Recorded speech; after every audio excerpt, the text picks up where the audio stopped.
ഇന്ന് നമ്മൾ ബേസിക് ഇലക്ട്രോണിക്സിൻ്റെ രണ്ടാമത്തെ ക്ലാസ് സ്റ്റാർട്ട് ചെയ്യാണ്. ഓക്കെ, അപ്പോൾ ഇന്ന് നമ്മൾ പഠിക്കാൻ പോകുന്നത് വോൾട്ടേജ് എന്താണ്, കറണ്ട് എന്താണ്, റെസിസ്റ്റൻസ് എന്താണ്, 3 കാര്യങ്ങളാണ് നമ്മൾ പഠിക്കാൻ പോകുന്നത്. ഇവിടെ നമുക്ക് ആദ്യം നമ്മൾ പഠിക്കാൻ പോകുന്നത് എന്താണ് വോൾട്ടേജ്.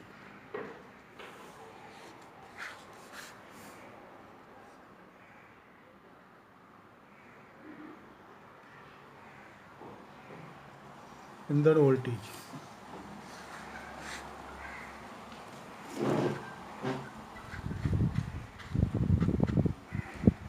പിന്നെ നമ്മൾ കറണ്ട് എന്താ പഠിക്കണം, റെസിസ്റ്റൻസ്. ഈ 3 കാര്യങ്ങൾ പഠിച്ച ശേഷം നമുക്ക് ട്രാൻസ്ഫോമർ, പവർ സപ്ലൈനെ കുറിച്ച്,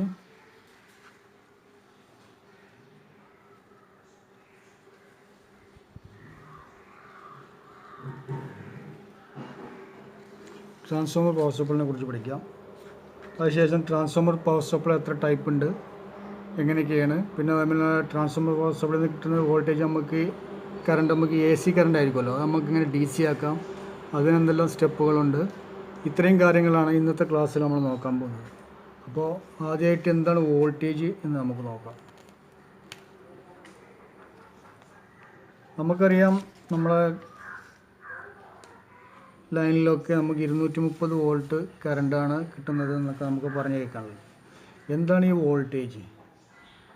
ശരിക്കും സത്യം പറഞ്ഞാൽ വോൾട്ടേജ് എന്ന് പറഞ്ഞാൽ വൈദ്യുതിയുടെ പൊട്ടൻഷ്യൽ വ്യത്യാസത്തിന് സാധാരണയായി പറയുന്ന പേരാണ് വോൾട്ടേജ് അല്ലെങ്കിൽ വോൾട്ട.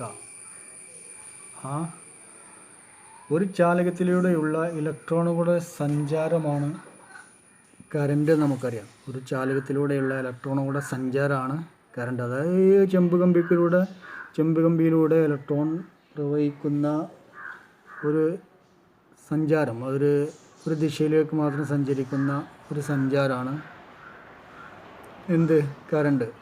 AC കറണ്ട് സംബന്ധിച്ചത് 2 ദിശയിലോട്ട് അങ്ങോട്ടും ഇങ്ങോട്ടും സഞ്ചരിക്കും. ഓക്കെ, അപ്പോൾ ഒരു ചാലകത്തിലൂടെയുള്ള ഇലക്ട്രോണുകളുടെ സഞ്ചാരത്തെയാണ് എന്ത്, പ്രവാഹം അല്ലെങ്കിൽ സഞ്ചാരമാണ് എന്ത്, കറണ്ട്.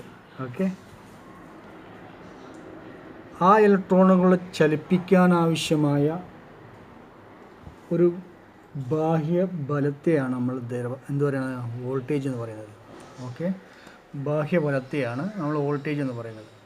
പണ്ട് കാലത്തൊക്കെ നമ്മൾ ഇതിനെ ഒരു ഇലക്ട്രോമോട്ടീവ് ഫോഴ്സ് എന്നൊക്കെ പറഞ്ഞിരുന്നു. അതുകൊണ്ട് നമ്മൾ വോൾട്ടേജിനെ സൂചിപ്പിക്കാൻ വേണ്ടിയിട്ട് പണ്ട് കാലത്ത് നമ്മൾ E എന്ന സിമ്പൽ ഉപയോഗിച്ചിരുന്നു.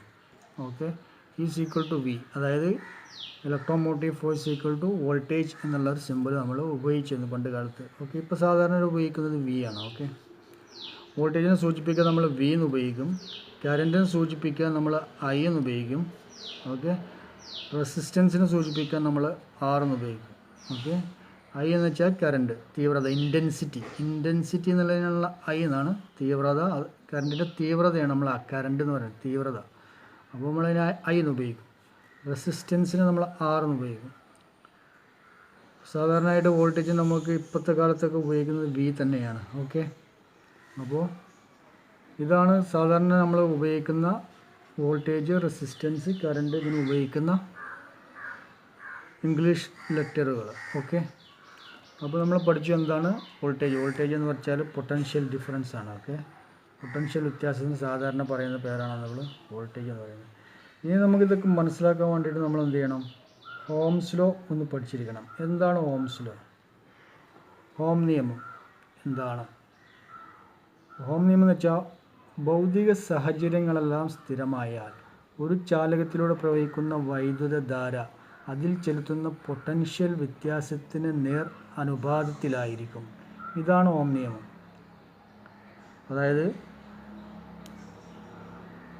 Ohm's law states that constant temperature current passing through the conductor directly proportional to the voltage across that conductor and inversely proportional to the resistance across that conductor. ഇതാണ് ഓംസ് ലോ എന്ന് പറയുന്നത്. അതിനെ നമുക്ക് സൂചിപ്പിക്കാൻ വേണ്ടിയിട്ട് നമ്മൾ ഒരു ഇക്വേഷൻ ഉണ്ട് നമ്മളെടുത്ത്. ആ ഇക്വേഷനാണ് ഞാനൊരു വരച്ച് കാണിച്ചു തരാം. അതായത് നമുക്കൊരു പെട്ടെന്ന് മനസ്സിലാക്കാൻ വേണ്ടിയിട്ട് നമുക്കൊരു ട്രയാങ്കിൾ വരയ്ക്കാം. ആ ട്രയാങ്കിളിൽ നമുക്ക് മേലെ നമുക്ക് വി അല്ലെങ്കിൽ വോൾട്ടേജ് നമ്മൾ ഇ എന്നും പറയുമല്ലോ, ഇ എന്ന് ചേർക്കുക. താഴത്ത് നമുക്ക് ഐ, ഇവിടെ നമുക്ക് ആർ. നമുക്കറിയാം ഐ എന്ന് വെച്ചാൽ കറണ്ടാണ്, ഇൻറ്റൻസിറ്റി. ആർ എന്ന് വെച്ചാൽ റെസിസ്റ്ററാണ്. ഓക്കെ, അപ്പോൾ നമുക്ക് അറിയാം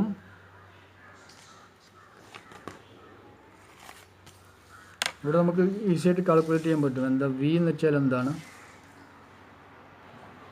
ഇവിടെ P equal to I into R ആണ്. ഐ ഇൻറ്റു ആർ, അതായത് കറണ്ട് ഇൻറ്റു റെസിസ്റ്റൻസ് ആണ് വോൾട്ടേജ് എന്ന് പറയുന്നത്. അപ്പോൾ നമുക്കറിയാം I equal to V by R, voltage divide by resistance ആണ് ഇത് കറണ്ട് എന്ന് പറയുന്നത്. അപ്പോൾ resistance equal to V by I. ഇതാണ് ഓംസ് ലോയുടെ മൊത്തം. ഇതാണ് ഓംസ് ലോ എന്ന് പറയുന്ന മൊത്തം സംഗതി. ഓക്കെ, ഈ ട്രയാങ്കിൾ ഓർമ്മിച്ചാൽ മതി. വി മുകളിലിടുക, ഐ ഫസ്റ്റ്, പിന്നെ സെക്കൻഡിൽ ആർ ഇടുക.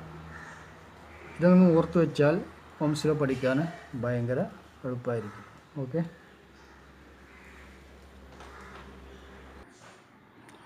ഇനി നമ്മൾ ഒരു ഉപകരണം എത്ര വാട്ട്സാന്നൊക്കെ നമ്മൾ അറിയാൻ വേണ്ടി നമ്മളൊരു ഇക്വേഷനോട് ഉപയോഗിക്കും. ഉദാഹരണമായിട്ട് ഒരു ഉപകരണത്തിൻ്റെ വാട്ട്സ് അറിയണമെങ്കിൽ നമുക്ക് ഉദാഹരണമായിട്ട് പവർ, അതിൻ്റെ പവർ എത്രയാണെന്ന് പറഞ്ഞെങ്കിൽ power equal to I into V ആണ്. ഐ ഇൻറ്റു വി, ഇതാണ് പവറിൻ്റെ ഇക്വേഷൻ. ഓക്കെ, ഇംഗ്ലീഷിൽ പിന്നെ ഇവിടെ ഇംഗ്ലീഷിൽ എഴുതുമ്പോൾ ഇവിടെ ഇൻറ്റു എന്ന് എഴുതില്ല, ഇവിടെ ഐ വി എന്ന് എഴുതുള്ളൂ. ഓക്കെ, അതായത് ഐ ഇൻറ്റു വി എന്നാണ് അർത്ഥം. ഓക്കെ, അപ്പോൾ ഈ പവർ ഈക്വൽ ടു വാട്ട്സ് ആണ്. വാട്ട്സിൻ്റെ ഇക്വേഷനാണ് ഐ ഇൻറ്റു വി. അത് കറണ്ട് ഇൻറ്റു വോൾട്ടേജ് ആണ് എന്ത്, പവർ. ഒരു സാധനത്തിൻ്റെ വാട്ട്സ് കണ്ടുപിടിക്കാൻ വേണ്ടിയിട്ട് അതിന് എത്ര ആംപിയർ എടുക്കണമെന്നുള്ളതും അതിൻ്റെ വോൾട്ടേജ് എത്രയാണെന്നുള്ളതും മൾട്ടിപ്ലൈ ചെയ്താൽ നമുക്ക് എന്ത് കിട്ടും, അതിൻ്റെ വാട്ട്സ് കിട്ടും. ഓക്കെ, ഇത്രയാണ് നമ്മൾ കറണ്ടിൻ്റെ ബേസിക് ആയിട്ടുള്ള കാര്യങ്ങൾ. ഓക്കെ, അപ്പോൾ നമ്മൾ വാട്ട്സ് എന്താ, കറണ്ട് എന്താ, വോൾട്ടേജ് എന്താ, റെസിസ്റ്റൻസ് എന്താ. റെസിസ്റ്റൻസ് എന്ന് പറഞ്ഞാൽ ഒരു ചാലകത്തിലൂടെ കടന്നു പോകുമ്പോൾ അത് ഒരു പ്രതിരോധം ഉണ്ടാവും. അത് കടന്നു പോകാൻ, വോൾട്ടേജ് കടന്നു പോകാനുള്ള അല്ലെങ്കിൽ ഇലക്ട്രോണുകൾ കടന്നു പോകാനുള്ള റെസിസ്റ്റൻസ്, വോൾട്ടേജിൻ്റെ ശക്തി കൊണ്ട് ഇലക്ട്രോണുകൾ കടന്നു പോകുന്ന ഒരു പ്രതിരോധം സൃഷ്ടിക്കും ഏത് ചാലകവും. ആ ചാലകത്തിൻ്റെ പിന്നെ പ്രതിരോധത്തിനാണ് നമ്മൾ റെസിസ്റ്റൻസ് എന്ന് പറയുക. അതായത് കടന്നു പോകുമ്പോൾ ഇങ്ങോട്ടൊരു ഫോഴ്സ്, ഒരു കടന്നു പോകാത്ത ഒരു അവസ്ഥ ഉണ്ടാവുമല്ലോ. അതായത് ഇവിടുന്ന് ഇപ്പോൾ ഒരു 100 വോൾട്ട് കൊടുത്തിട്ടുണ്ടെങ്കിൽ അങ്ങോട്ട് എത്തുമ്പോഴേക്കൊരു 99 വോൾട്ടായിട്ട് കുറയുന്ന ഒരു ചാലകത്തിൻ്റെ റെസിസ്റ്റൻസ്, അങ്ങോട്ട് പ്രതിരോധം, അതിനാണ് നമ്മൾ എന്ത് ചെയ്യുക, റെസിസ്റ്റൻസ് എന്ന് പറയുക. ഓക്കെ, അപ്പോൾ നമുക്ക് ഉദാഹരണമായിട്ട് നമുക്കൊരു സാധനത്തിൻ്റെ വാട്ട്സ് കണ്ടുപിടിക്കൽ എങ്ങനെയാണെന്ന് നോക്കാം. നമ്മൾക്ക് ഇക്വേഷൻ അറിയാം, ഒരു power into power is equal to, അതായത് സാധനത്തിൻ്റെ വാട്ട്സ് എങ്ങനെ കാണുന്നത്, P equal to I into V ആണ് അല്ലേ, നമുക്കറിയാം. അപ്പോൾ നമുക്കറിയാം ഒരു കെറ്റിൽ 230 വോൾട്ടിൽ വർക്ക് ചെയ്യുന്നുണ്ട്. 230 വോൾട്ട് ഒരു കെറ്റിൽ വർക്ക് ചെയ്യുന്നു. അത് 8 ആമ്പിയർ കറണ്ട് എടുക്കുന്നു. അപ്പോൾ നമുക്കറിയാം ആമ്പിയർ ഈക്വൽ ടു ഐ ആണ്, അതായത് ഇൻറ്റൻസിറ്റിയാണ്. വോൾട്ടേജ് വി ആണ് നമുക്ക്. അപ്പോൾ നമുക്ക് അറിയാം ഇക്വേഷൻ ഇതാണ്, P is equal to watts equal to എത്രയാണ്, 8 ഇൻറ്റു വോൾട്ടേജ് 230 വോൾട്ട്. അപ്പോൾ ഇതാണ് നമുക്ക് കിട്ടുന്ന ഇതിൻ്റെ വാട്ട്സ് എന്ന് പറയുന്നത്. മനസ്സിലായോ നിങ്ങൾക്ക്?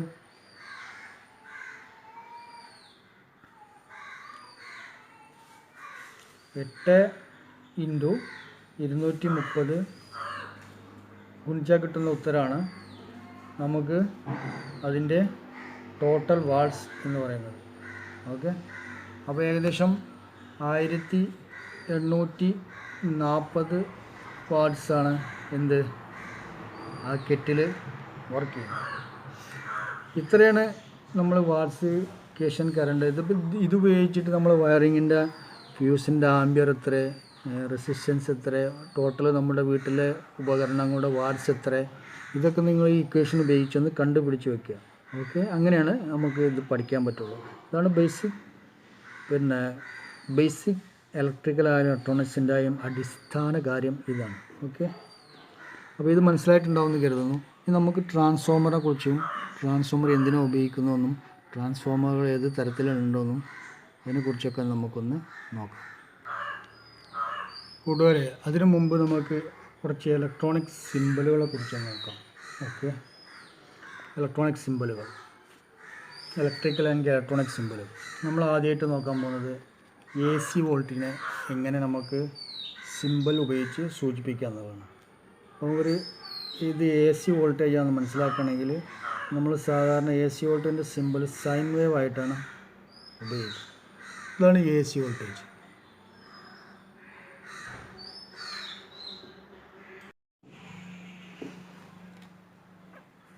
നമ്മളിന്ന് അധികം സിമ്പലുകളൊന്നും പഠിക്കണില്ല. ഓക്കെ, നമ്മൾ വളരെ കുറച്ച് നമുക്ക് എന്തൊക്കെ ആവശ്യമുള്ള സിമ്പലുകൾ മാത്രമേ പഠിക്കുന്നുള്ളൂ. ബാക്കി നമുക്ക് ഘട്ടം ഘട്ടമായിട്ട് പഠിക്കാം. അപ്പോൾ നമ്മൾ AC സിമ്പൽ നമ്മൾ പഠിച്ചു. ഇനി നമുക്ക് പഠിക്കാനുള്ളത് ട്രാൻസ്ഫോമർ. ട്രാൻസ്ഫോമറിൻ്റെ സിമ്പൽ എന്താണുള്ളത്?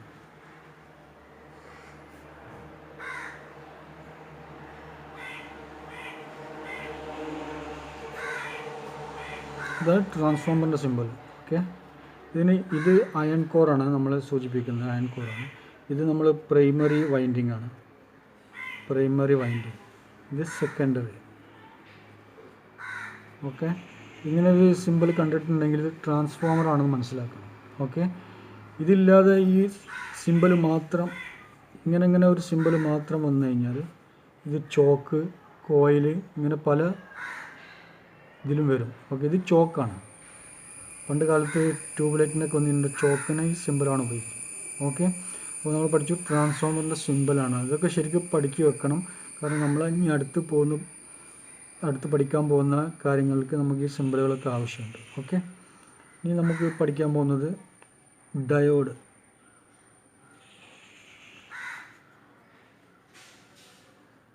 ഇതാണ് ഡയോഡിൻ്റെ സിമ്പൽ. ഓക്കെ, ഡയോഡ് പലതരത്തിലുണ്ട്. ഓക്കെ, അപ്പോൾ നമുക്ക് ഡയോഡ് പലതരത്തിലുണ്ട്. അപ്പോൾ നമുക്ക് ഈ ഒരു ഡയോഡ് മാത്രം പഠിച്ചിരിക്കുക, ഈ സിമ്പിൾ മാത്രം പഠിച്ചിരിക്കുക, ബാക്കിയുള്ളതൊക്കെ നമുക്ക് വഴി പഠിക്കാം. Okay, diode. പിന്നെ റെസിസ്റ്ററിൻ്റെ സിമ്പിൾ എല്ലാവർക്കും അറിയുന്നത് തന്നെ കരുതുന്നു. ഇങ്ങനെയാണ് റെസിസ്റ്ററിൻ്റെ സിമ്പിൾ ഉണ്ടാകും. ഓക്കെ, റെസിസ്റ്ററും പല ടൈപ്പ് ഉണ്ട്, അത് നമുക്ക് വഴി മനസ്സിലാക്കാം. പിന്നെ നമ്മൾ പഠിക്കാൻ പോകുന്നത് കപ്പാസിറ്റർ, ഇലക്ട്രോലൈറ്റിക് കപ്പാസിറ്ററാണ് നമ്മൾ പഠിക്കാൻ പോകുന്നത്. Electrolytic capacitor.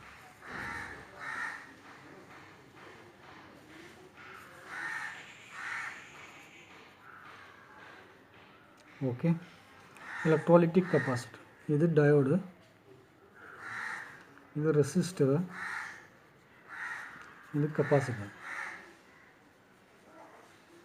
ഓക്കെ, അപ്പോൾ നമ്മൾ ഇന്ന് പഠിച്ച സിമ്പിളുകൾ എ സി കറണ്ട്, AC സൂചിപ്പിക്കാം. ഓക്കെ,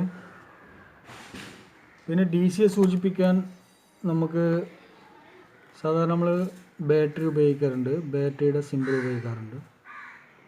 ഓക്കെ, ഇങ്ങനെ നമ്മൾ DC സൂചിപ്പിക്കാൻ ഉപയോഗിക്കാറുണ്ട്.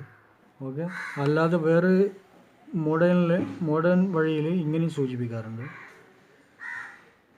ഇവിടെ മൈനസ് ഇങ്ങനെ സൂചിപ്പിക്കാറുണ്ട്.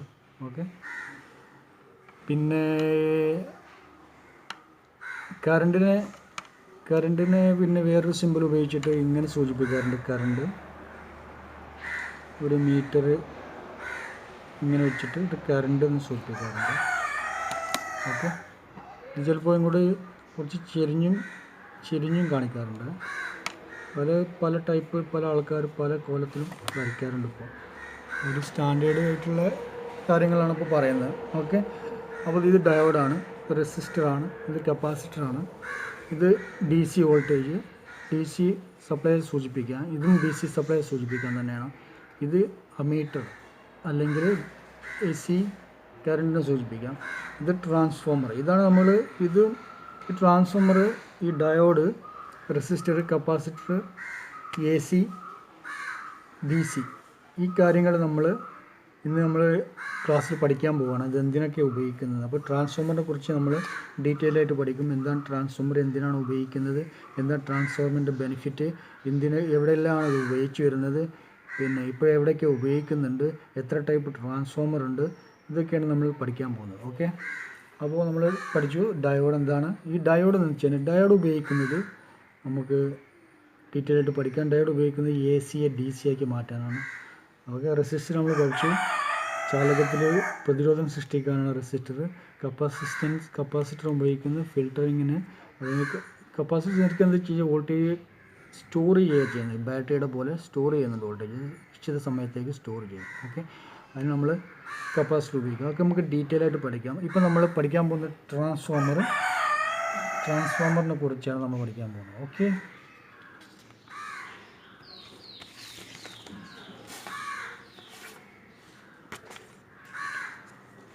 അപ്പോൾ കൂട്ടുകാരെ,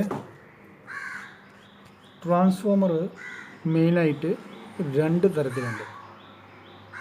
ഓക്കെ, നമ്മൾ സാധാരണ ട്രാൻസ്ഫോമർ മെയിനായിട്ട് 2 തരത്തിലുണ്ട് സാധാരണ ഉപയോഗിക്കുന്നത്. പിന്നെ ഓട്ടോ ട്രാൻസ്ഫോമർ എന്നിട്ട് വേറെ ഓട്ടോ ട്രാൻസ്ഫോമർ ഉണ്ട്. നമ്മളിപ്പോൾ അതിനെക്കുറിച്ച് ഓട്ടോ ട്രാൻസ്ഫോമർ അല്ല നമുക്ക് സാധാരണ നമ്മൾ സർക്യൂട്ടുകളും മറ്റുള്ളവർക്ക് ഉപയോഗിക്കുന്നത്. നമ്മൾ സാധാരണ ഉപയോഗിക്കുന്നത് സാധാരണ ഇതുപോലത്തെ ട്രാൻസ്ഫോമറാണ്. ഓക്കെ, ഇതിന് പ്രൈമറി വൈൻഡിങ്, ഇതാണ് പ്രൈമറി വൈൻഡിങ്. ഇതാണ് നമ്മൾ നേരത്തെ നമ്മൾ സിമ്പിളിൽ സൂചിപ്പിച്ചത്.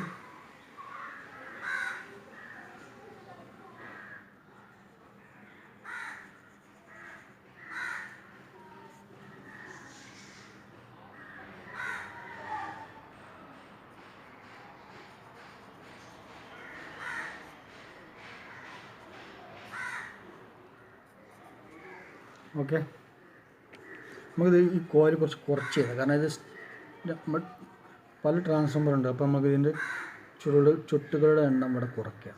കാരണം നമ്മൾ ഒരു സംഗതി പഠിക്കാൻ പോകണം. അതുകൊണ്ട് ഇവിടെ ചുറ്റുകളെ കുറിച്ച് കുറയ്ക്കാം. പ്രൈമറിനെ അപേക്ഷിച്ച് കുറച്ച് ചുറ്റുകൾ നമ്മൾ കുറയ്ക്കാം. കാരണം നമ്മൾ പഠിക്കാൻ പോകുന്നത് ഇതാണ് പ്രൈമറി. അപ്പോൾ ഈ 2 വയറാണ് ഇത്, കണ്ടോ, കാണുന്നുണ്ടല്ലേ, ഈ 2 വയറിനെ സൂചിപ്പിക്കാനാണ് ഇത്. ഓക്കെ, ഇവിടെ കണ്ടോ, ഇവിടെ 3 വയറുണ്ട്, കണ്ടോ. അപ്പോൾ നമ്മൾ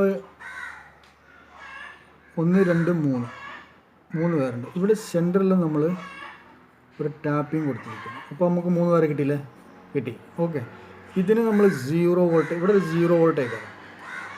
ഇപ്പോൾ ഈ ട്രാൻസ്ഫോമർ 606 ആണ്, ഇവിടെ എഴുതിയിട്ടുണ്ട് 606. അപ്പോൾ നമുക്കിവിടെ 6 വോൾട്ട്, ഇവിടെയും 6 വോൾട്ട് കിട്ടും. ഓക്കെ, ഇവിടെ 0 വോൾട്ട്. ഇവിടെ നമുക്ക് ഇവിടെ നമ്മൾ എ സി 230 വോൾട്ട് ആണ് കൊടുക്കുന്നത്.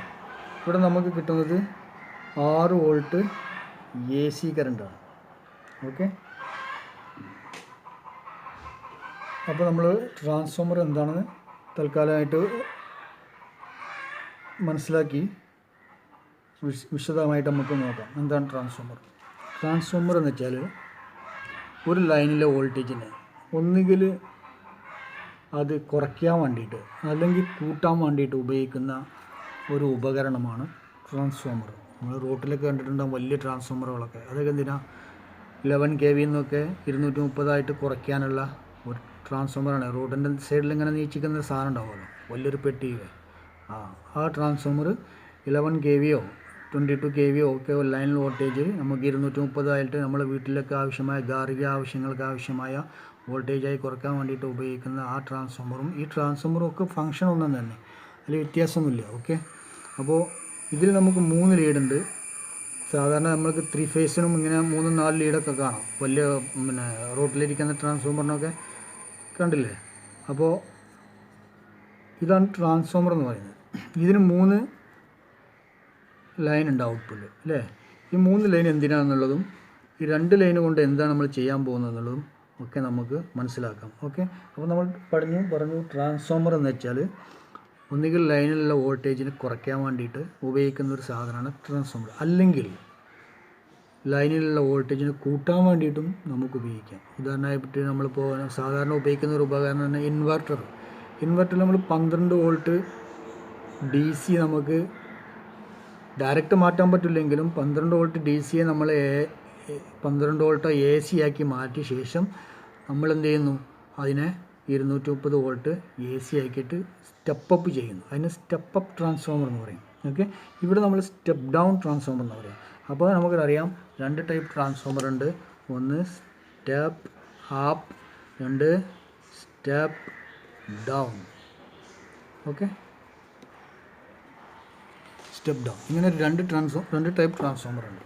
ഓക്കെ, അപ്പോൾ നമ്മൾ കോൺസെൻട്രേറ്റ് ചെയ്യുന്നത് ഇപ്പോൾ സ്റ്റെപ്പ് ഡൗൺ ട്രാൻസ്ഫോമറിനെ കുറിച്ചാണ്. സ്റ്റെപ്പ് ഡൗൺ ട്രാൻസ്ഫോമർ എന്തിനൊക്കെ ഉപയോഗിക്കുന്നത്, നമുക്ക് ഒട്ടുമിക്ക പവർ സപ്ലൈയിലും നമ്മൾ പണ്ട് കാലത്ത് ഉപയോഗിച്ച് വന്നിരുന്ന ഒരു ട്രാൻസ്ഫോമറാണ് സ്റ്റെപ്പ് ഡൗൺ ട്രാൻസ്ഫോമർ. പണ്ട് കാലത്ത് എനിക്കറിയാം റെക്കോർഡർ, VCR, ടൈപ്പ് റെക്കോർഡർ, ഇങ്ങനെ ഒരുപാട് കാര്യങ്ങൾക്ക് നമ്മൾ ട്രാൻസ്ഫോമർ ഉപയോഗിച്ച് വന്നിരുന്നു. നമ്മളിപ്പോഴും അത് ഉപയോഗിച്ച് വരുന്നുണ്ട് പല കാര്യങ്ങൾക്കും. DVD പ്ലെയർ, ഇങ്ങനത്തെ കാര്യങ്ങൾക്കൊക്കെ ട്രാൻസ്ഫോമർ ഉപയോഗിച്ച് വരുന്നുണ്ട്.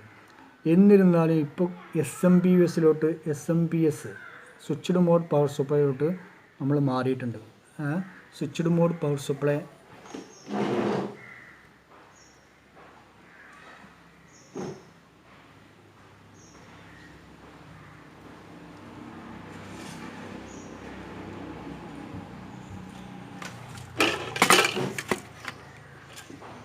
ഇതാണ്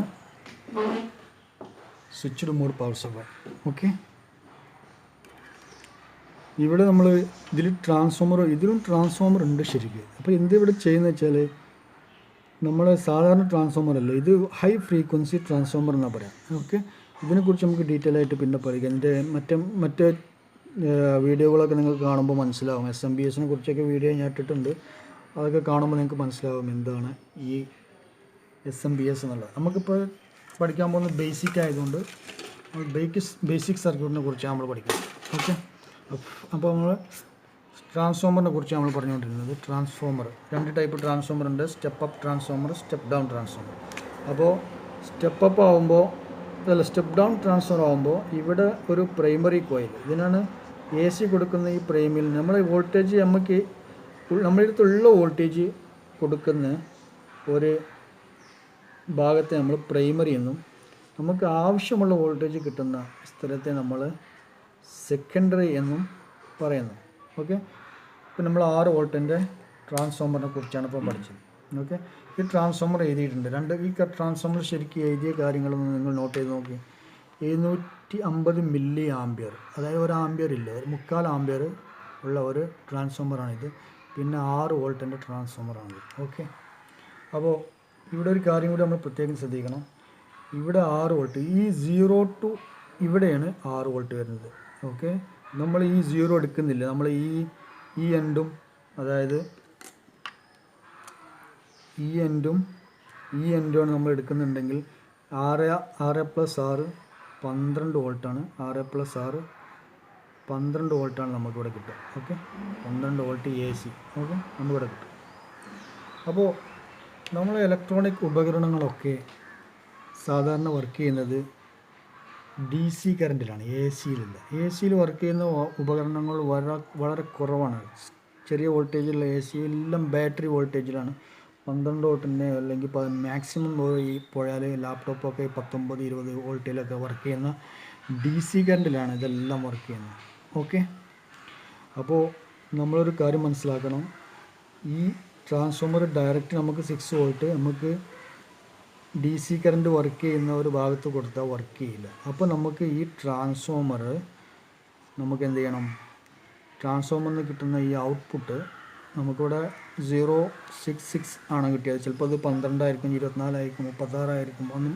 അതൊക്കെ ട്രാൻസ്ഫോമറിൻ്റെ വലുപ്പം സൈസും ഒക്കെ അനുസരിച്ചിരിക്കും. ഓക്കെ, അപ്പോൾ നമുക്ക് ഇപ്പോൾ നമ്മൾ ചെയ്യാൻ പോകുന്നത് ഈ AC കറണ്ടിനെ നമുക്ക് DC ആക്കണം. നമ്മൾ നേരത്തെ പറഞ്ഞു AC കറണ്ടിനെ DC ആക്കാനുള്ള ഒരു ഇലക്ട്രോണിക് കോമ്പോണൻ്റാണ് നമ്മൾ നേരത്തെ കാണിച്ചു തന്ന ഡയോഡ് എന്ന് പറയുന്നത്.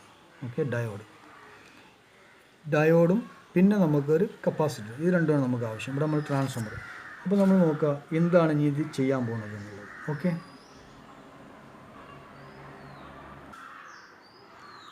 അപ്പോൾ നമ്മൾ ഇവിടെ നമുക്കിത് AC ആക്കാണ്. ഈ ട്രാൻസ്ഫോമറിൻ്റെ ഇവിടെ AC ആക്കി ഇവിടെ നമ്മളൊരു ഡയോഡ് കൊടുക്കും. ഈ ലൈനിൽ നമ്മളൊരു ഡയോഡ് കൊടുക്കും. നമുക്ക് ഇത് 0 വോൾട്ടാണ്, അപ്പോൾ നമുക്ക് ഡയോഡ് ആക്കേണ്ട ആവശ്യമില്ല. ഓക്കെ, അപ്പോൾ നമ്മൾ ഇതാണിപ്പോൾ ഈ ലീഡ്. ഓക്കെ, യെല്ലോ, ഇത് സെൻറ്ററിൽ 0, ഇത് യെല്ലോ ഇവിടുത്തെ. ഓക്കെ, അപ്പോൾ നമ്മൾ ഇവിടെ നമുക്ക് ഒരു ഡയോഡ് ഫിറ്റ് ചെയ്യാം. ഓക്കെ, ഇത് നമുക്ക് നേരിട്ട് കൊടുക്കാം.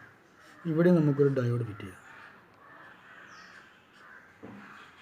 ഡയോഡ് പൊസിഷൻ മാറിപ്പോയത്, ഡയോഡിന് ഒരു വരയുണ്ടാവും. ഡയോഡ് ശരിക്ക് ആക്ച്വലി ഡയോഡ് എന്ന് പറയുന്നത് പിന്നെ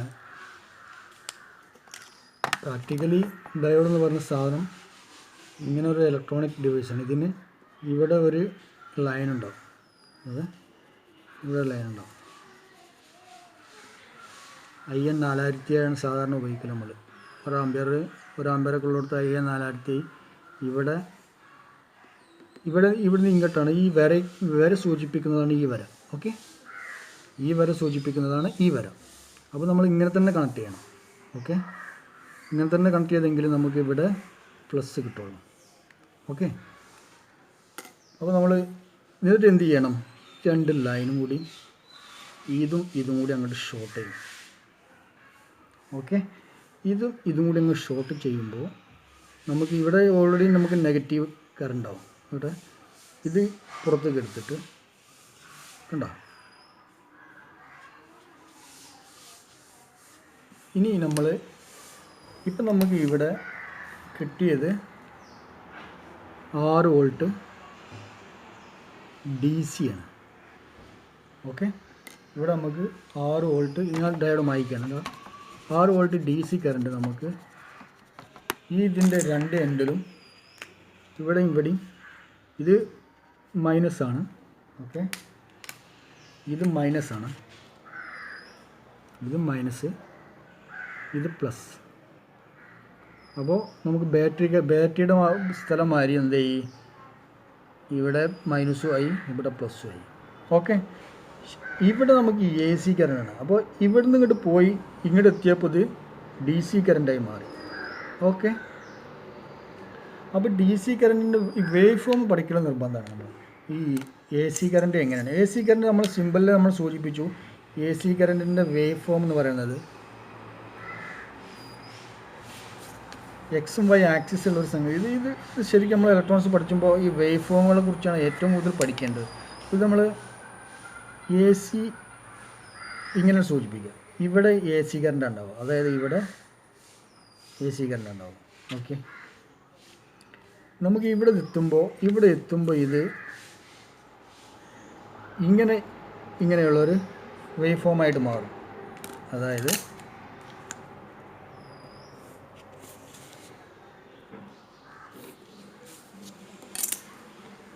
ഇത്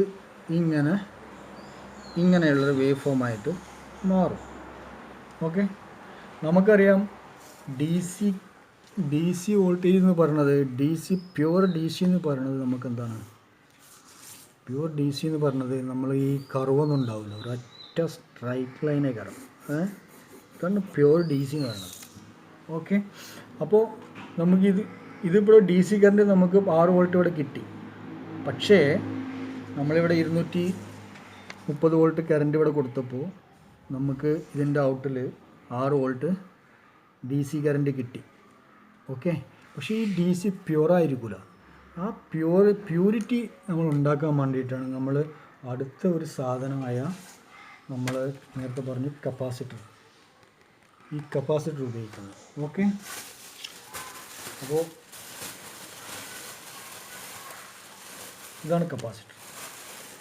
ഓക്കെ, ഈ കപ്പാസിറ്റർ ഉപയോഗിച്ചിട്ടാണ് നമ്മളിത് ഫിൽട്ടർ ചെയ്യുന്നത്. ഇത് ഫിൽട്ടർ ചെയ്യുമ്പോൾ നമുക്ക് ഏകദേശം കറക്റ്റ് പിന്നെ ബാറ്ററി കറണ്ട് മാതിരി ആയില്ലെങ്കിലും ഏകദേശം നമുക്ക് ഒരു സ്ട്രൈറ്റ് ലൈൻ മാതിരിയുള്ള വേവ് ഫോം നമുക്ക് പിന്നെ DSOL അല്ലെങ്കിൽ CROയിൽ കാണാൻ പറ്റും. ഓക്കെ, അപ്പോൾ നമ്മൾ ഈ കപ്പാസിറ്ററിൻ്റെ സിമ്പിളാണ് നമ്മൾ നേരത്തെ കാണിച്ചത്, ഈ സാധനം. ഓക്കെ, ഇതാണ് സിമ്പിൾ. അപ്പോൾ ഈ സിമ്പിൾ നമുക്ക് ഈ കപ്പാസിറ്ററും കൂടി നമുക്ക് ഇവിടെ വരയ്ക്കണം. ഓക്കെ, ഈ കപ്പാസിറ്റർ നമുക്കിവിടെ വരയ്ക്കുമ്പോൾ നമ്മൾ നെഗറ്റീവും പോസിറ്റീവും നോക്കി കൊടുക്കണം, അല്ലെങ്കിൽ പൊടി തരുക. അപ്പോൾ നമ്മൾ കപ്പാസിറ്റർ ഇവിടെ പോസിറ്റീവാണ്. ഓക്കെ, ഈ പിന്നെ ഇങ്ങനെ ഒരു കപ്പുള്ള ഭാഗം നെഗറ്റീവാണ്. Okay, negative. ഇങ്ങനെയാണ് നമ്മൾ കപ്പാസിറ്റർ കൊടുക്കുന്നത്. ഇപ്പോൾ നമുക്കിതിൻ്റെ ഔട്ടിൽ പ്യുവർ 6 വോൾട്ട് DC ആയി കിട്ടും. ഇത് ഏകദേശം ഈ സ്ട്രൈറ്റ് ലൈൻ അടുപ്പിച്ചുള്ള ഒരു DC ആയി കിട്ടും നമുക്ക്.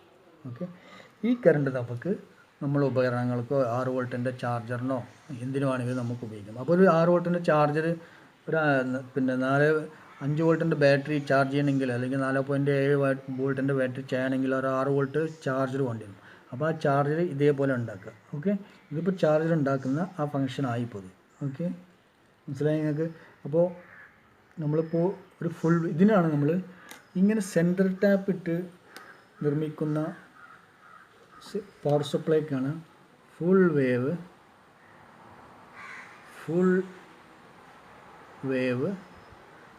റെക്ടിഫയർ എന്ന് പറയുന്നത്. ഫുൾ വേ റെക്ടിഫയർ. അപ്പോൾ നമുക്ക് ഫുൾ വേ റെക്ടിഫയർ എന്താ മനസ്സിലായി? ഫുൾ വേ റെക്ടിഫയർ. അപ്പോൾ ഈ ഫുൾ വേ ഉണ്ടെങ്കിൽ ഒരു ഹാഫ് വേവ് ഉണ്ടാവില്ലേ? അപ്പോൾ ഹാഫ് വേവ് എങ്ങനെയാണ്? ഹാഫ് വേവ് എന്തായിരിക്കും? ഫുള്ള് വേവാണ്. ഇതൊരു ഫുള്ള് വേവാണ് അല്ലേ? ഇതാണ് ഫുള്ള് വേവ് എന്ന് പറയുന്നത്. അപ്പോൾ ഹാഫ് വേവ് എന്ന് വെച്ചാൽ ഇതിൻ്റെ ഹാഫ്. ഓക്കെ, അപ്പോൾ നിങ്ങൾ ഹാഫ് വേവ് എങ്ങനെയാണ് നമ്മൾ ക്രിയേറ്റ് ചെയ്യാൻ നോക്കുക. ഓക്കെ, ഒരു ഹാഫ് വേവ്.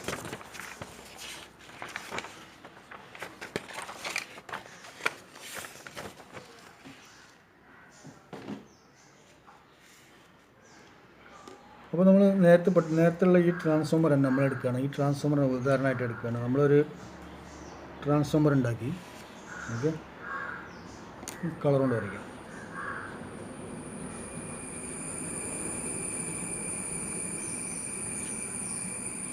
നമ്മൾ പ്രൈമറി വരച്ചു. നമ്മൾ സെക്കൻഡറി കളർ മാറ്റി വരയ്ക്കാം. നമുക്ക് കുറച്ച് ലൈൻസ് കുറവ് മതി. നമുക്ക് 6 വോൾട്ടിലുള്ളൂ. അപ്പോൾ ഇവിടെ നേരത്തെ നമ്മൾ 2 ഡയോഡാണ് കൊടുത്തത് ഈ ലൈനിൽ. അപ്പോൾ നമ്മളിവിടെ ഇപ്പോൾ ഒരു ഡയോഡാണ് കൊടുക്കുന്നത്. ഒരു ഡയോഡ് കൊടുത്തിട്ട് നമ്മൾ ഇതിവിടെ ഷോർട്ട് ചെയ്തു. ഇവിടുന്ന് എടുത്ത് കപ്പാസിറ്റർ കൊടുത്തു. ഇപ്പം നമുക്ക് കിട്ടിയത് ഇതിൻ്റെ എൻഡിൽ നമുക്ക് കിട്ടുന്നത് ഇത് പ്യുവർ DC ആവില്ല. ഇത് പ്യുവർ DC ആവില്ല. കാരണം ഇതിൻ്റെ വേവ് ഫോം എങ്ങനെ വരുന്നതെന്ന് വെച്ചാൽ, ഇതിൻ്റെ ഔട്ടിൽ വേവ് ഫോം വരുന്നത് കണ്ടോ? ഞാൻ വരയ്ക്കാൻ പോവാണ്. വേവ് ഫോം വരുന്നത് ഒന്നിങ്ങനെ, പിന്നെ ഒരു ഹാഫ് വിട്ടിട്ട് പിന്നെ ഇങ്ങനെ ആയിരുന്നു. കാരണം ഈ ഹാഫ് മിസ്സിങ് ആണ്. കാരണം ഇവിടെ ഡയോഡില്ല. അപ്പോൾ ഡയോഡ് ഇല്ലാത്തതുകൊണ്ട് ഇത് പ്യുവർ DC അല്ല, എന്നാലും ഒരു ആവറേജ് DC. ഇത് നമുക്ക് ശരിക്കൊരു നല്ലൊരു ഇലക്ട്രോണിക് ഉപകരണത്തിനൊന്നും കൊടുക്കാൻ പറ്റില്ല. പിന്നെ ബാറ്ററി ചാർജ് ചെയ്യാനൊക്കെ ചിലപ്പോൾ ഉപയോഗിക്കാം. ചില ബാറ്ററികളൊക്കെ ചാർജ് ചെയ്യാനൊക്കെ ഉപയോഗിക്കാം. അല്ലാണ്ട് ഇത് പ്യുവറല്ല. ഓക്കെ, ഇനി നമുക്ക് വേറൊരു ടൈപ്പും കൂടി ഉണ്ട്. ഇപ്പോൾ നമ്മൾ ഇത് ഹാഫ് വേവ്. ഓക്കെ, അപ്പോൾ നമ്മൾ ഫുൾ വേവ് പഠിച്ചു, ഹാഫ് വേവ് പഠിച്ചു. ഇനി നമ്മൾ പഠിക്കാൻ പോകുന്നത്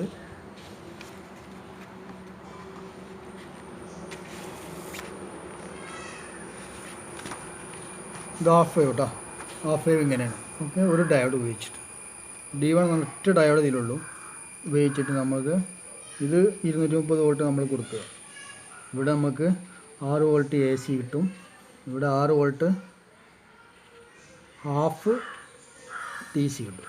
ഹാഫ് വയ്ക്കാം, 6 വോൾട്ട് ആവും കേട്ടോ. ഒരു 50-50 എന്നുള്ളത്. കാരണം ഇവിടെ ഒരു ഡയോഡ് ഉപയോഗിച്ചിട്ടുള്ളൂ. അപ്പം ഇവിടെ പകുതി ഇവിടെ റെക്ടിഫൈ ആവണുള്ളൂ അല്ലേ, പകുതി റെക്ടിഫൈ ആവണുള്ളൂ. അപ്പോൾ നമുക്കത് പ്യുവർ അല്ല, ഇത് പ്യുവർ DC അല്ല.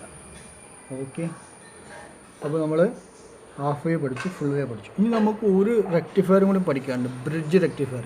ഇതാണ് കോമൺ ആയിട്ട് എല്ലാ SMPSലും എല്ലായിടത്തും ഉപയോഗിക്കുന്ന ഒരു റെക്ടിഫയറാണ് bridge rectifier. Okay, bridge rectifier നമുക്ക് ബ്രിഡ്ജ് റെക്ടിഫയറിന് ഒരു കാര്യം ശ്രദ്ധിക്കണം. ബ്രിഡ്ജ് റെക്ടിഫയറിന് നമുക്ക് ഈ സെൻറ്ററത്തെ ലൈന് നമുക്ക് ആവശ്യമില്ല. ഓക്കെ, നമ്മൾ പറഞ്ഞു ഈ രണ്ട് ലീഡും തമ്മിലുള്ള പൊട്ടൻഷ്യൽ ഡിഫറൻസ് എന്ന് പറയുന്നത് 12 വോൾട്ടേക്കാരം. ഇവിടെ 6 വോൾട്ടാണെങ്കിൽ 6 12 വോൾട്ടേക്കാരം. ഓക്കെ, അപ്പോൾ നമുക്ക് 6 വോൾട്ട് ഔട്ട് DC ഔട്ട് കിട്ടണമെങ്കിൽ 6 വോൾട്ട് DC ഔട്ട് കിട്ടണമെങ്കിൽ നമ്മൾ ഇവിടെ ബ്രിഡ്ജ് റെക്ടിഫയർ ഉണ്ടാക്കി വെച്ചിട്ട് കാര്യമില്ല. കാരണം എന്താ, ബ്രിഡ്ജ് റെക്ടിഫയർ നമ്മൾ ആകെ 2 ലീഡേ ഉപയോഗിക്കുള്ളൂ. മൂന്നാമത്തെ ലീഡ് ബ്രിഡ്ജ് റെക്ടിഫയറിന് ഉണ്ടാവില്ല. ഓക്കെ, 2 ലീഡ് ഉണ്ടാവുള്ളൂ, ന്യൂട്രൽ ആൻഡ് ഫേസ് 2 ലൂടെ ഉണ്ടാവുള്ളൂ. അപ്പോൾ ബ്രിഡ്ജ് റെക്ടിഫയറിന് 2 ലീഡ് ഉണ്ടാവുമ്പോൾ നമുക്ക് ഇവിടെ ഈ ട്രാൻസ്ഫോമറിൻ്റെ ഔട്ടിൽ നമുക്ക് ഇത് രണ്ടും കൂടി ഉപയോഗിക്കുമ്പോൾ എന്താണ് 12 വോൾട്ട് വരും. അപ്പോൾ നമുക്ക് എന്ത് ചെയ്യണം, ഇത് 12 വോൾട്ട് നമുക്ക് 6 വോൾട്ട് DC ഔട്ടാണ് വേണ്ടത്. അപ്പോൾ നമുക്ക് 12 വോൾട്ട് ഇവിടെ കിട്ടിയിട്ട് കാര്യമില്ലല്ലോ. അപ്പോൾ നമ്മൾ എന്ത് ചെയ്യണം, ഈ 2 ലീഡ് ഇത് ഒഴിവാക്കിയിട്ട് ഈ 2 ലീഡ് എടുത്തിട്ട് എന്ത് ചെയ്യണം, ബ്രിഡ്ജ് റെക്ടിഫയർ ആക്കണം. അപ്പം നമുക്ക് 6 വോൾട്ട് കിട്ടും. കാരണം ഇത് 0 ആണ്, ഇത് 6 ആണ്. അതല്ലാതെ ഇത് രണ്ടും എടുത്തിട്ടുണ്ടെങ്കിൽ 12 ഇരട്ടി വോൾട്ടേക്കാരം കിട്ടുക. ഓക്കെ, പക്ഷേ ഇതിലിങ്ങനെ പ്രശ്നം ഉണ്ടാകുമ്പോൾ ഈ 750 മില്ലി ആംബിയർ എന്നുള്ള ആംബിയർ ഇവിടെ കുറയും, ഇതിൻ്റെ പകുതിയായിട്ട് കുറയും. ഇങ്ങനെ ആകുമ്പോൾ മനസ്സിലായി നിങ്ങൾക്ക്, ഇതിൻ്റെ പകുതി ആംബിയർ ഉണ്ടാവുള്ളൂ. അപ്പോൾ നമുക്കൊന്ന് ബ്രിഡ്ജ് റെക്ടിഫയർ എങ്ങനെയാണ് നമുക്ക് നോക്കാം. ഓക്കെ, പിന്നെ ഈ ലീഡില്ലാത്ത ട്രാൻസ്ഫോമർ മാർക്കറ്റിൽ അവൈലബിൾ ആണ്.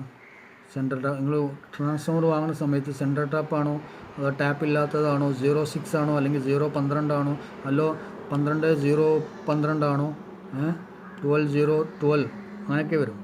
അപ്പോൾ ഏതാണ് നോക്കി വാങ്ങണം. ഓക്കെ, അപ്പോൾ ബ്രിഡ്ജ് റെക്ടിഫയർ ആണ് ഏറ്റവും നല്ല റെക്ടിഫയർ. കാരണം അതിൽ ഫുള്ളായിട്ട് അത് എന്ത് ചെയ്യും, ഫുള്ളായിട്ട് അത് ഫിൽട്ടർ ചെയ്ത് പോകും. ഓക്കെ, അപ്പോൾ നമ്മൾ ബ്രിഡ്ജ് റെക്ടിഫയർ എങ്ങനെയാണ് നമ്മൾ ബ്രിഡ്ജ് റെക്ടിഫയർ സാധാരണയായിട്ട് വരയ്ക്കുന്ന ഒരു രീതിയുണ്ട്. നമ്മളൊരു സ്ക്വയർ ഇങ്ങനെ വരച്ചിട്ട് ഇങ്ങനത്തെ ഒരു സ്ക്വയർ വരയ്ക്കും. ഓക്കെ, എന്നിട്ട് ഇവിടെ 4 ഡയോഡ് വേണം അതിന് കേട്ടോ. ബ്രിഡ്ജ് ഉണ്ടാക്കണമെങ്കിൽ നമുക്ക് 4 ഡയോഡ് ആവശ്യമുണ്ട്. ഓക്കെ,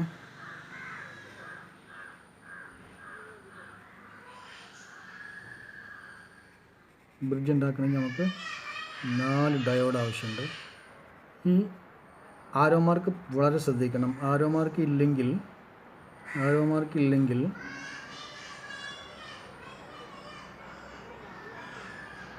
നമ്മൾ ബ്രിഡ്ജ് വർക്ക് ചെയ്യില്ല. ഓക്കെ, ഇതാണ് ബ്രിഡ്ജ് റെക്ടിഫയറിൻ്റെ ഡയോഡിൻ്റെ അറേഞ്ച്മെൻ്റ് എന്ന് പറയുന്നത്. എങ്ങനെ വെച്ചാൽ ഒരു ഡയോഡ് ഇങ്ങനെ,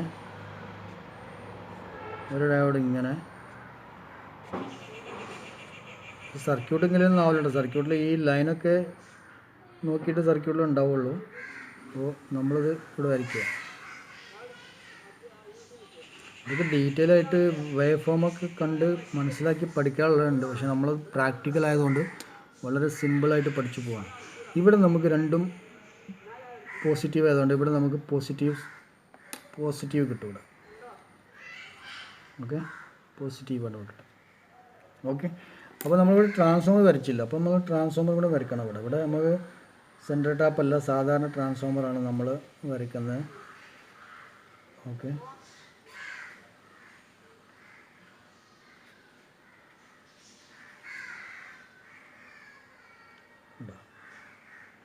ഇവിടെയൊക്കെയാണ് നമ്മൾ ഈ ട്രാൻസ്ഫോമറിൻ്റെ ഇന്ന് കൊടുക്കുക, ഒരു ഇന്ന് ഇവിടെയും കൊടുക്കുക.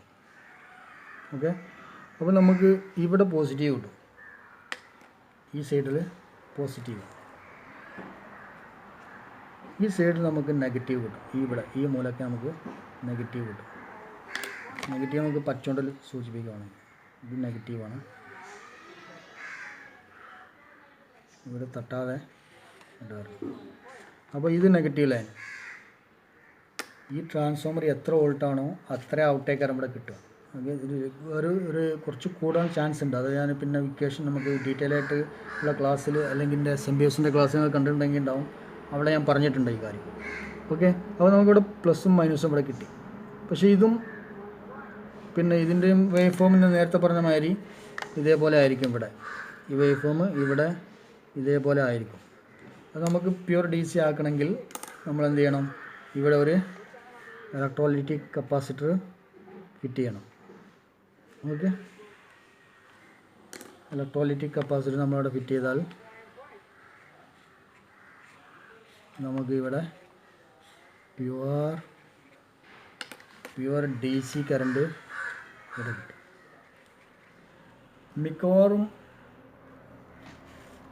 മിക്കവാറും എല്ലാ ഇലക്ട്രോണിക് സർക്യൂട്ടുകളിലും ബ്രിഡ്ജ് റെക്ടിഫയറാണ് ഉപയോഗിക്കുന്നത്. കാരണം അതിൻ്റെ അക്യുറേറ്റ് ഏകദേശം പ്യുവർ DC ആക്കാനുള്ളൊരു ഒരു കഴിവുണ്ട്. അത് ഫുള്ള് റെക്ടിഫൈ മാറും. ഓക്കെ, റെക്ടിഫൈ എന്ന് വെച്ചാൽ AC ഒന്ന് ശുദ്ധീകരിച്ച് ഒന്ന് ഫിൽട്ടർ ചെയ്ത് അരിച്ചെടുത്ത് DC ആക്കി മാറ്റുക എന്നുള്ള ഒരു അർത്ഥം നിങ്ങൾ കണ്ടെത്തുക. ഓക്കെ, അപ്പോൾ നമ്മളിവിടെ ഇത് എത്ര വോൾട്ടാണ്, ഇവിടെ നിങ്ങൾക്ക് AC എത്ര വോൾട്ടാണോ, 12 വോൾട്ടാണെങ്കിൽ 12 വോൾട്ട്, 6 വോൾട്ടാണെങ്കിൽ 6 വോൾട്ട്, എത്ര വോൾട്ടാണോ ഈ AC ട്രാൻസ്ഫോമറിൻ്റെ ഈ ഔട്ടിൽ നിങ്ങൾക്ക് കിട്ടുന്നത്, അതിവിടെ റെക്ടിഫൈ ചെയ്ത് അതിന് ആനുപാതികമായിട്ടുള്ള DC കറണ്ട്, DC വോൾട്ടേജ് ഇവിടെ കിട്ടും. ഓക്കെ, അപ്പോൾ ട്രാൻസ്ഫോമർ വാങ്ങുമ്പോൾ ശ്രദ്ധിക്കുക, എത്ര ആംബിയറാണ് നിങ്ങൾക്ക് വേണ്ടത്, എത്ര വോൾട്ടേജാണ് വേണ്ടത്, സെൻട്രൽ ടാപ്പാണോ വേണ്ടത് അതോ ടാപ്പില്ലാത്തതാണോ വേണ്ടത്, ഇതൊക്കെ നമുക്ക് കിട്ടും. പിന്നെ 2, 3, 4, 5, 6 വോൾട്ടേജ് ഉള്ളതൊക്കെ ഇവിടെ കിട്ടും. കാരണം ഇവിടെ നമ്മൾ എത്ര ടാപ്പിംഗ് എടുക്കണോ അത്രയും വോൾട്ടേജുകൾ നമുക്ക് ഇവിടെ കിട്ടും. ഓക്കെ, പിന്നെ ഇത് നേരെ തിരിച്ചു വെച്ചാൽ എന്തായി കാര്യം, ഇവിടെ നമ്മൾ ഒരു 3 വോൾട്ട് AC, ഒരു 6 വോൾട്ട് AC കൊടുത്തു, AC ഇടും 6 വോൾട്ട് AC നമ്മൾ ഈ 2 ലൈനിലും കൊടുത്തു. ഓക്കെ, അപ്പോൾ നമുക്കിവിടെ എത്ര കിട്ടും, ഇത് രണ്ടും 12 ആകുമ്പോൾ നമുക്കിവിടെ കിട്ടുന്നത് ഇത്രയും 230 വോൾട്ട് AC കിട്ടും. ഓക്കെ, അപ്പോൾ ഇവിടെ ചെറിയ കറണ്ട് കൊടുക്കാൻ പറ്റുള്ളൂ, കാരണം ഇത് സെക്കൻഡറി ആയതുകൊണ്ട് നമുക്ക് ചെറിയ വോൾട്ടേജ് ഇവിടെ കൊടുക്കാൻ പറ്റുള്ളൂ. അതിനനുസരിച്ചുള്ള ട്രാൻസ്ഫോമർ ആണെങ്കിൽ നമുക്ക് എന്ത് ചെയ്യുക, അതിനനുസരിച്ചുള്ള വൈൻഡിങ് ഒക്കെ സെറ്റപ്പ് ചെയ്തിട്ട് നമുക്ക് അപ്പോൾ ഇവിടെ 3 വോൾട്ടോ, ഇവിടെ 3 വോൾട്ട് കൊടുത്താൽ നമുക്കിവിടെ 150 വോൾട്ട് കിട്ടും. അല്ല, 230 വോൾട്ടിൻ്റെ പോലെ 110, 115 വോൾട്ട് കിട്ടും, പകുതി കിട്ടും. ഓക്കെ, അതാണ് സ്റ്റെപ്പ് ഡൗൺ. തിരിച്ചു വെച്ചാൽ സ്റ്റെപ്പ് ഡൗൺ ആയി, തിരിച്ചു വെച്ചാൽ സ്റ്റെപ്പ് അപ്പ് ആയി. ഓക്കെ, ഇതിവിടെ നേരിട്ട് ഇവിടെ AC കൊടുക്കരുത്, AC കൊടുത്തിട്ട് കത്തിപ്പോവും. കാരണം ഇവിടെ ചെറിയ കറണ്ട് കൊടുക്കാൻ പറ്റില്ല, DC-യോ വേറെ ട്രാൻസ്ഫോമറിൻ്റെ 3 വോൾട്ടിൻ്റെ ട്രാൻസ്ഫോമറിൻ്റെ ഔട്ട് എടുത്തിട്ട് AC 6 വോൾട്ട് അവിടെ കൊടുത്തിട്ടുണ്ടെങ്കിൽ നമ്മൾ ചെക്ക് ചെയ്തിട്ടുണ്ടെങ്കിൽ നമുക്കിവിടെ വോൾട്ടേജ് മൾട്ടിമീറ്റർ വെച്ച് നോക്കിയാൽ നമുക്ക് വോൾട്ടേജ് 230 വോൾട്ടായി മാറും. ഓക്കെ, അല്ലാതെ ഇവിടെ ഡയറക്റ്റ് AC കൊടുത്താൽ ഭയങ്കര ആംബിയറുള്ള നമ്മളെ ലൈൻ വോൾട്ടേജ് ഭയങ്കര ആംബിയറുള്ള കറണ്ടാണ്. അപ്പോൾ സെക്കൻഡറി കൊണ്ടുപോയിട്ട് AC 230 വോൾട്ട് കണക്ട് ചെയ്യരുത്. ഓക്കെ, അത് അപകടം ഉണ്ടാകും. അപ്പോൾ ശ്രദ്ധിക്കുക. ഓക്കെ, അപ്പോൾ ഇത് ശരിക്ക് നിങ്ങൾ ഇങ്ങനെ തന്നെ പഠിക്കുക, പ്രൈമറിയിൽ മാത്രം കറണ്ട് കൊടുത്ത് പഠിക്കുക, അല്ലെങ്കിൽ പണി കിട്ടും. ഓക്കെ, ഇപ്പോൾ മിക്കവാറും ട്രാൻസ്ഫർ വാങ്ങുമ്പോൾ ശ്രദ്ധിക്കാനുള്ളത് ഈ ചുവപ്പ് കാണുന്ന ഭാഗമുണ്ടല്ലോ, ഈ ചുവപ്പ് 2 കേബിൾ ഉണ്ടെങ്കിൽ അതായിരിക്കും നമ്മൾ AC കൊടുക്കേണ്ട സ്ഥലം. അപ്പോൾ ട്രാൻസ്ഫർ വാങ്ങിക്കൊടുത്തിട്ട് കൺഫ്യൂഷൻ ആയത് ഏതാ സെക്കൻഡറി, ചിലപ്പോൾ ഇത് രണ്ടിടത്ത് 2 ലീഡ് ഉണ്ടാവുള്ളൂ, ഈ സെൻറ്റർ ടാപ്പ് ഉണ്ടാവില്ല, നമുക്ക് മനസ്സിലാക്കാൻ പറ്റില്ല. അപ്പോൾ നിങ്ങൾ സംശയിക്കും ഇത് ഏതാ ഇപ്പോൾ ലീഡ് ഇത്. അപ്പോൾ നമ്മൾ നോക്കണം, ഇത് ചുവപ്പ് കളറാണ്. മിക്കവാറും നമ്മൾ കേരളത്തിലൊക്കെ ഇത് വൈൻഡ് ചെയ്യുന്നത് ചുവപ്പ്. അത് പിന്നെ ഒരാൾ നീലാക്കിയിട്ടുണ്ടെങ്കിൽ നമുക്ക് പറയാൻ കഴിയില്ല. അപ്പോൾ നമ്മൾ എന്ത് ചെയ്യുന്നിട്ട് ഓംസ് ചെക്ക് ചെയ്യണം. അതൊക്കെ ഏറ്റവും റെസിസ്റ്റൻസ് കാണിക്കുന്ന ഭാഗമായിരിക്കും പ്രൈമറി കൊടുക്കേണ്ട കാര്യം. അതൊക്കെ നമുക്ക് പിന്നീട് പഠിക്കാം. ഓക്കെ, അപ്പോൾ നമ്മൾ ട്രാൻസ്ഫോമർ, സ്റ്റെപ്പ് അപ്പ് ട്രാൻസ്ഫോമർ എന്താണെന്നും സ്റ്റെപ്പ് ഡൗൺ ട്രാൻസ്ഫോമർ എന്താണെന്നും full wave, half wave, bridge rectifier എന്താണെന്നും നമ്മൾ പഠിച്ചു. ഓക്കെ, ഇതിനൊക്കെ ഉപയോഗിക്കുന്ന നമ്മൾ 1 ആംബിയറിൽ ഉപയോഗിക്കുന്ന ഡയോഡാണ് IN4007. ഓക്കെ, ഇത് ഉപയോഗിച്ചാണ് നമ്മൾ ഇത്രയും എക്സ്പെരിമെൻ്റ് ചെയ്യുക. ഓക്കെ, നമുക്ക് പിന്നീട് സമയം ഉണ്ടാകുമ്പോൾ പ്രാക്ടിക്കലായിട്ട് നമുക്കൊന്ന് ചെയ്തു നോക്കാം. ഓക്കെ, ഇതൊക്കെ ഒന്ന് ചെയ്ത് നോക്കാം. നമ്മുടെ പവർ സപ്ലൈ, ഈ പവർ സപ്ലൈ ആണ് നമ്മൾ എല്ലായിടത്തും ഉപയോഗിക്കുന്നത്. ഇത് പഠിച്ചു കഴിഞ്ഞാൽ ഇലക്ട്രോണിക്സിൻ്റെ ഒരു ഭാഗം പഠിച്ചെന്ന് മനസ്സിലാക്കാം. ഓക്കെ, ഇനി പഠിക്കാനുള്ളത് ഒരുപാട് ഇതുമായിട്ട് റിലേറ്റഡ് ആയിട്ടുള്ള കാര്യങ്ങളാണ് ഇനി പഠിക്കാനുള്ളത്. ഡയോഡ് എന്തിനാണ്, കപ്പാസിറ്റർ എന്താണ്, നമുക്കിവിടെ മനസ്സിലായി. ഡയോഡ് റെക്ടിഫൈ ചെയ്യാനാണ്, ഡി സി ആക്കാനാണ്, കപ്പാസിറ്റർ ഫിൽറ്റർ ചെയ്യാനാണ്. അതിലുള്ള റിപ്പൾസ് ഉണ്ടല്ലോ, ഈ എ സി ഇവിടെ നമ്മൾ ഡി സി ആക്കി കഴിഞ്ഞാലും അതിൽ ഒരു എന്താ പറയുക, ഈ വെള്ളത്തിൽ ചളിയുള്ള പോലെ കുറച്ച് വൃത്തിയായ വെള്ളം ഫിൽറ്റർ ചെയ്തിട്ടുണ്ടെങ്കിൽ പിന്നെയും ഫിൽറ്റർ ചെയ്യണമെങ്കിൽ ഒന്നുകൂടി ഫിൽറ്റർ ചെയ്ത് ഒന്നുകൂടി ക്ലിയർ ആവില്ലേ, അതേപോലെയാണ് ഇവിടെ എ സി ഡി സി ആക്കി കഴിഞ്ഞാലും പിന്നെയും അതിൽ റിപ്പിൾസും കാര്യങ്ങളൊക്കെ ഉണ്ടാവും. അത് ഒന്നുകൂടി ക്ലീൻ ആവാൻ വേണ്ടിയിട്ടാണ് നമ്മൾ ഈ കപ്പാസിറ്റർ ഉപയോഗിക്കുന്നത്. ഇനി പിന്നെ നല്ല നല്ല സർക്യൂട്ടുകളൊക്കെ ഇവിടെ പിന്നെ ഇൻഡക്ഷൻ കോയിലും മറ്റും മറിച്ചതൊക്കെ ഉപയോഗിച്ചിട്ട് വീണ്ടും ഫിൽറ്റർ ചെയ്യുന്ന ഒരുപാട് കോയിലുകളൊക്കെ ഉപയോഗിച്ചിട്ട് വീണ്ടും ഫിൽറ്റർ ചെയ്യുന്ന ഒരുപാട് സെക്ഷനുകളുണ്ട്. അപ്പോൾ കണ്ട ഈ പവർ സപ്ലൈയിൽ ഇവിടെ ഫിൽറ്റർ ചെയ്യാൻ ഉപയോഗിച്ചിരിക്കുന്നത് കോയിലുകളാണ്. എന്താ ഈ കോയിലുകളാണ്, ഇത് ഇൻഡക്ഷൻ കോയിലുകളാണ്. ഈ ഫിൽറ്ററിങ് ഇത്രയും കപ്പാസിറ്റർ ഇവിടെ ഫിൽറ്റർ ചെയ്യാൻ കൊടുത്തിരിക്കുന്നത്. ഇത് കമ്പ്യൂട്ടറിൻ്റെ XMPS ആണ്. അപ്പോൾ ഇതേപോലെയാണ് നമ്മൾ ഈ ട്രാൻസ്ഫോമർ പവർ സപ്ലൈ ഉണ്ടാക്കുക. ഓക്കെ, അപ്പോൾ ഇത്രയും കാര്യങ്ങൾക്ക് മനസ്സിലായെന്ന് കരുതുന്നു. ഇനി നമുക്ക് അടുത്ത വീഡിയോയിൽ ഇത് വളരെ ഇമ്പോർട്ടൻ്റ് ആയിട്ടുള്ള ബേസിക് കാര്യങ്ങളാണ് നമ്മളിപ്പോൾ പഠിച്ചത്. ഓക്കെ, ഒന്ന് ഞാൻ കൺക്ലൂഡ് ചെയ്യാം നമ്മളിന്ന് പഠിച്ച കാര്യങ്ങളൊക്കെ.